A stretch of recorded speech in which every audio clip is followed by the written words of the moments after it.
Friends 'big boss' హౌస్‌లో 'శేఖర్ భాష' అలాగే 'బేబక్క', 'మణికంఠ', 'సోనియా' అందరూ వచ్చి నిఖిల్, నబీల్, 'పృథ్వీ', 'యష్మి', 'ప్రేరణ' ఇలాగా పాత కంటెస్టెంట్స్ అందరిని ఒకళ్ళ తర్వాత ఒకళ్ళని టార్గెట్ చేస్తూ వచ్చారు. నేను టార్గెట్ అన్నాను కానీ వాళ్ళు చెప్పిన పాయింట్స్ కేవలం వాళ్ళ నలుగురికి మాత్రమే కాదు మిగతా వాళ్ళకి కూడా ఉంటుంది.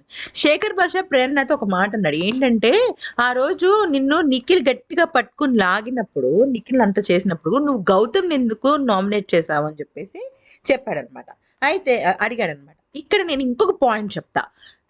గౌతమ్, నిఖిల్ ఇద్దరు కలిసి గుడ్డు పాములో వెయ్యాలి అన్నప్పుడు తేజ గుడ్డుని గౌతమ్ వేసేసాడు. ఓకే.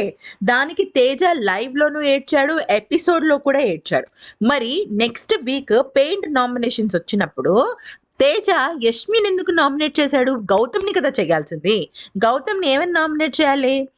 పోనీ చెయ్యలేదు. గౌతమ్ అప్పటికే నామినేషన్‌లోకి ఎళ్ళిపోయాడనుకుందాం.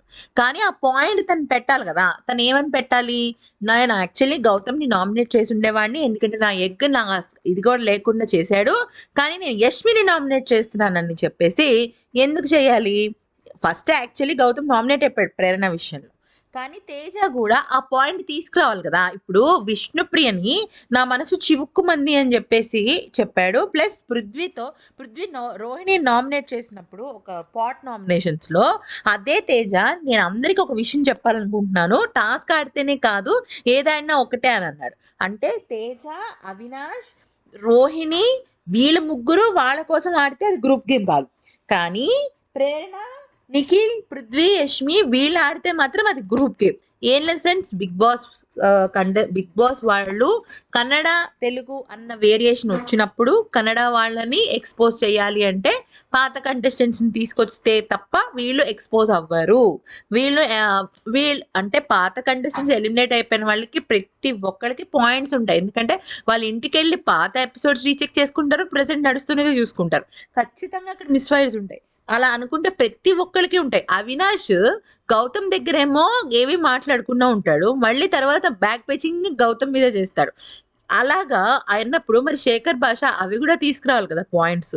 మరి రోహిణితో నీ దగ్గర స్ట్రాంగ్ డిఫెండింగ్ పాయింట్స్ లేవు. నువ్వు హరితేజ మాట వినేసి అవినాష్‌ని ఎందుకు నామినేట్ చేశావని తనని ఎందుకు ఎయలేకపోయాడు?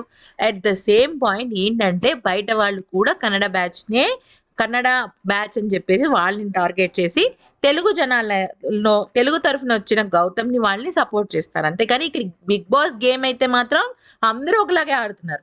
కానీ వాళ్ళకి కన్నడ, తెలుగు అన్న వేరియేషన్ ఉంది కాబట్టే వాళ్ళు ఈ రకంగా బిగ్ బాస్ వాళ్ళు పాత కంటెస్టెంట్స్‌ని తీసుకొచ్చారు. ఎందుకంటే పాత కంటెస్టెంట్స్‌తో పాటే వీళ్ళు వచ్చారు కాబట్టి, వీళ్ళ వల్లే వాళ్ళ ఎలిమినేట్ అవ్వడానికి ఒక రీజన్ అయింది కాబట్టి, ఖచ్చితంగా వీళ్ళ నలుగురినే నామినేట్ చేస్తారని బిగ్ బాస్‌కి తెలుసు కాబట్టే అందరిని ఎలిమినేట్ అయిన వాళ్ళని తీసుకొచ్చాడు.